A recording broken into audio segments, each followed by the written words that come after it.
प्लेटो सिर्फ 29 साल का था जब उसने अपनी आंखों के सामने अपने सबसे करीबी उस्ताद, जिनको वो सबसे ज्यादा चाहता था, उनको सजाए मौत पाते हुए देखा। पिछली वीडियो में मैंने आपको बताया था कि सोक्रेटिस यानी सुकरात को किस तरह हक और सच की बात करने पर सजाए मौत दी गई और एक जहर का प्याला उसे दिया गया पीने के लिए, जिसकी वजह से उसकी लाइफ खत्म हो गई। कहा जाता है कि अगर सोक्रेटिस वो जहर का प्याला नहीं पीता तो मर जाता। जुमला दोबारा सुनिएगा। अगर सुकरात वो जहर का प्याला नहीं पीता तो मर जाता। यानी कि सुकरात ने वो जहर का प्याला पीकर अपने आप को हमेशा के लिए रहती दुनिया के लिए अमर कर लिया। उसने अपनी जिंदगी की कुर्बानी देकर रहती दुनिया तक के लिए अपने नाम को इस दुनिया के जितने भी इंटेलिजेंसिया है, जितने भी इंटेलेक्चुअल लोग हैं, जितने भी उसके बाद आने वाले फिलोसफर्स हैं, उसके अंदर उसने रहती दुनिया तक के लिए अपने नाम को जिंदा रखा। सोक्रेटिस के सबसे मशहूर और सबसे प्रोमिनेंट शागिर्दों में से एक प्लेटो था, जिसको उर्दू में अफलातून कहते हैं। आमतौर पर यह वर्ड उर्दू में उस वक्त इस्तेमाल होता है जब हमारे आसपास मौजूद कोई शख्स ऐसी समझदारी की बात करे जो कि उससे एक्सपेक्ट नहीं की जा सकती, तो उससे कहा जाता है कि भाई आप तो आज बड़े अफलातून बन रहे हैं। प्लेटो ने जब अपने उस्ताद की डेथ का मंजर देखा तो ये उसके लिए बहुत ज्यादा डिस्टर्बिंग था। ये उसके लिए इतना डिस्टर्बिंग था कि वो कुछ अरसे के लिए वो शहर यानी एथेंस छोड़कर ही चला गया। लेकिन जब उसे जिंदगी में इस बात का ख्याल आया, अगर मैंने अपने उस्ताद की बातों को आगे नहीं बढ़ाया तो मेरे उस्ताद की अजीम कुर्बानी रहेगा जाए। इसी ख्याल को ध्यान में रखते हुए प्लेटो वापस आता है और फिर अपने उस्ताद की तमाम बातें, तमाम डायलॉग्स लिखना शुरू करता है।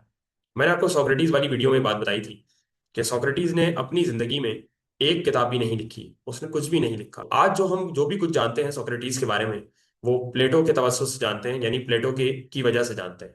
प्लेटो को जब जिंदगी में ये ख्याल आता है तो वो वापस आता है और वापस आके सोक्रेटिस की जितनी भी बातें थी, जितने भी डायलॉग्स थे, वो जितनी भी डिबेट्स थी, वो तमाम लिखना शुरू करता है। और उसके बाद अपनी बात से भी इतनी चीजें लिखता है कि वो अपने उस्ताद से भी आप ये कह सकते हैं कि 4 हाथ आगे निकल जाता है फिलोसफी में, और दुनिया में एक बहुत ही मशहूर फिलोसफर के नाम से जाना जाता है। प्लेटो ने अपने उस्ताद की बातें हम तक पहुंचाने के साथ साथ खुद भी फिलोसफी में बहुत जबरदस्त काम किए।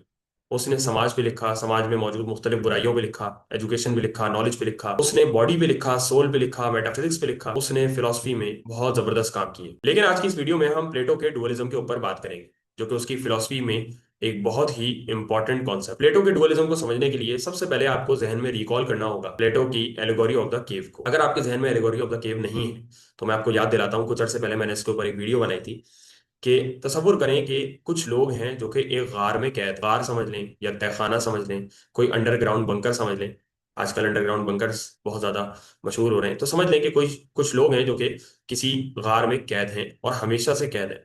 उन्होंने कभी भी उस गार से बाहर जाकर कुछ नहीं देखा। उस गार में उन लोगों के पीछे, उनकी पीठ पर, एक पीठ के पीछे एक आग जल रही है, और उस आग की वजह से उन लोगों के सामने जो दीवार है उस पर उनको कुछ साए नजर आ रहे हैं। अब उनमें से एक शख्स एक दिन अपनी जंजीरों को तोड़कर किसी तरह उस गार से निकलकर बाहर चला जाता है। जब वो बाहर जाता है तो वो हर चीज को उसके असल रंगों में देखता है। वो फूलों को देखता है, परिंदों को देखता है, नदियों को देखता है, और हर चीज को उसके असल रंग में देखता है। उसको पता चलता है कि लाइफ कितनी रंगीन है। वो वापस आकर लाइफ की ये तमाम खूबसूरती, ये तमाम रंगीनी अपने तमाम दोस्तों को जो उस वक्त कैद हुए हुए होते हैं उन्हें समझाने की कोशिश करता है। लेकिन वो तमाम लोग उसकी बात को नहीं समझते, बल्कि उसको पागल डिक्लेयर कर देते हैं कि ये क्या बात कर रहे हो, ऐसा तो कुछ होता ही नहीं है, बस हमारी तो दुनिया यही है, यही साए होते हैं, ये ऐसे ही ब्लैक कलर के नजर आते हैं। वो लाख कोशिश करता है लेकिन वो लोग उसकी बात को नहीं समझते, और फिर वो तमाम कैदी आपस में फैसला करते हैं कि इस शख्स को हमें मार देना चाहिए क्योंकि ये हमसे बिल्कुल एक उलट बात कर रहा है। और इवेंचुअली फिर ऐसा ही होता है। यहाँ से प्लेटो अपने डुअलिज्म को स्टार्ट करता है। तो सबसे पहले ये समझाता है इस कहानी से कि आपके नजदीक लाइफ का जो तस्वुर है जरूरी नहीं कि वो वैसा ही हो जैसा रियलिटी में मौजूद है। यानी आपको जो चीज जिस तरह की नजर आ रही है जरूरी नहीं कि रियलिटी में भी वो वैसी ही हो, बल्कि रियलिटी उससे बहुत ज्यादा मुख्तलिफ हो सकती है।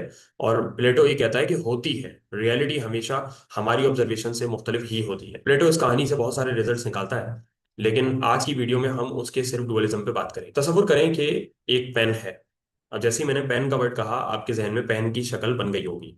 आपको ये भी पता होगा कि दुनिया में पेन तो बहुत सारे ब्रांड्स के आते हैं और हर पेन दूसरे पेन से अलग होता है। मिसाल के तौर पे किसी सेम कंपनी के भी आपके पास दो पेन हैं तो वो दोनों भी आपस में अलग ही होंगे, क्योंकि एक पेन बना होगा at time T is equal to 1, दूसरा पेन बना होगा at time T is equal to 2। यानी दोनों पेन के बनने का जो वक्त था वो अलग अलग था, जिसकी वजह से अगर आप दोनों को कंपेयर करें तो दोनों अलग अलग पेन्स हैं, वो सिमिलर नहीं है इतने माइक्रोस्कोपिक लेवल पर अगर आप देखें तो। प्लेटो इससे ये कहता है कि वैसे तो इस दुनिया के अंदर हर चीज की बहुत सारी वैरायटी है। मिसाल के तौर पे मैं आपसे कहता हूँ कि एक कुर्सी को जहन में लेकर आए, तो कुर्सी जहन में जैसे ही आपके आई, तो आपके जहन में एक बैठने वाली चीज आई जिस पे टेक भी लगाया जा सकता है और जिसके नीचे चार पाँव होता है। आपको पता है दुनिया में अलग अलग तरह की कुर्सियां एग्जिस्ट करती हैं, हर कुर्सी दूसरी कुर्सी से अलग भी होती है।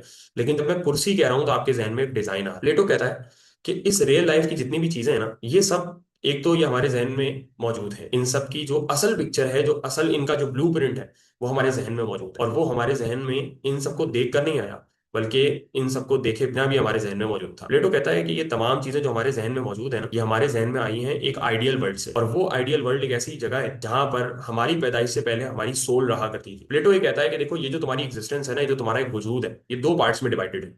एक तो तुम्हारी ये बॉडी है जिसकी एक फिजिकल एग्जिस्टेंस है, इसके अलावा तुम्हारी एक सोल भी है। प्लेटो ये कहता है कि जो तुम्हारी बॉडी है ना, इसके अंदर ये जो पांच सेंसेस हैं, इससे तुम सिर्फ इतना इल्म हासिल कर सकते हो जिससे तुम अपनी जिंदगी गुजार सकते हो बस आराम से। लेकिन अगर तुम अपनी लाइफ को अपग्रेड करना चाहते हो और इंटेलेक्चुअली साउंड होना चाहते हो, तो फिर तुम्हें इन पांच सेंसेस के अलावा भी कुछ सेंसेस को इस्तेमाल करना होगा, कुछ चीजों को इस्तेमाल करना होगा जो तुम्हें लाइफ की रियलिटीज जो तुम्हारे सामने लाकर एक्सपोज करे, जो तुम्हें उन आइडियल चीजों के बारे में भी गाइड करना शुरू करे। प्लेटो ये कहता है कि जो तुम्हारी सोल है ना, ये तुम्हारी पैदाइश से पहले, तुम्हारी बॉडी के साथ जुड़ने से पहले, ये उस आइडियल वर्ल्ड में मौजूद थी जहां पर हर चीज का कोई ना कोई डिजाइन था। जहां पर एक घोड़े का डिजाइन था, एक फल का डिजाइन था, एक फ्लावर का डिजाइन था, यानी कि ये तमाम चीजों के जो कॉन्सेप्ट थे ना, वो वहां मौजूद थे। तुम्हारी सोच जब उस वक्त वहां मौजूद थी, तो उसने तमाम चीजों को पढ़ा, तमाम चीजों को देखा और तमाम चीजों को अपने अंदर याद किया। फिर जब तुम दुनिया में आए, तो तुमने दुनिया में जब उन चीजों को देखा, जब यानी जब तुमने घोड़े को देखा, तो तुमने बेसिकली, तुम्हारी सोल ने उस चीज को रिकॉल कर लिया और तुमने घोड़े को पहचान लिया कि अच्छा, ऐसा ऐसा दिखने वाला जानवर घोड़ा कहला, ऐसी दिखने वाली चीज कुर्सी कहलाती है। तो प्लेटो ये कहता है कि तुम्हारे जहन में मौजूद जितने भी तस्वुरात हैं, वो तमाम तस्वुरात एक आइडियल वर्ल्ड में मौजूद हैं, और वहां से वो जब तुम यहाँ दुनिया में उन चीजों को देखते हो, तो वो तुम्हारे सामने आना शुरू हो जाते हैं और तुम्हें वो चीज याद आना शुरू हो जाती है। प्लेटो ये कहता है कि जिस तरह से हर चीज का एक आइडियल वर्जन है ना, एक गाड़ी का आइडियल वर्जन है, एक कॉन्सेप्ट है जो तुम्हारे जहन में वहां पर उस आइडियल वर्ल्ड में मौजूद है, बिल्कुल इसी तरीके से जस्टिस का भी आइडियल वर्जन है, और बिल्कुल इसी तरीके से विजडम का भी आइडियल वर्जन है। यानी ये जितने भी एब्स्ट्रैक्ट कॉन्सेप्ट्स हैं ना, इन सब के भी आइडियल वर्जन मौजूद है। और इन तक सिर्फ तुम उस वक्त पहुंच सकते हो जब तुम अपनी इन पांच सेंसेस से आगे बढ़कर चीजों को समझना और उन पर सोचना शुरू कर दो। प्लेटो यहाँ से कॉन्सेप्ट ये देता है कि इन तमाम आइडियल कॉन्सेप्ट तक पहुंचने के लिए तुम्हें फिलॉसफी के राजों को समझना होगा, तुम्हें सोचना होगा, अपने इंट्यूशन को यूज करना होगा, तुम्हें फिलॉसफी को यूज करना होगा, और तब जाकर तुम इन राजों को खोल सकते हो। तो ये था प्लेटो का डुअलिज्म और प्लेटो की वर्ल्ड ऑफ आइडियल्स। इसके अलावा प्लेटो के बहुत सारी कॉन्ट्रीब्यूशंस हैं फिलॉसफी के अंदर, जिनको इंशाल्लाह हम आइंदा आने वाली वीडियोस में डिस्कस करेंगे। तब तक के लिए अल्लाह हाफिज।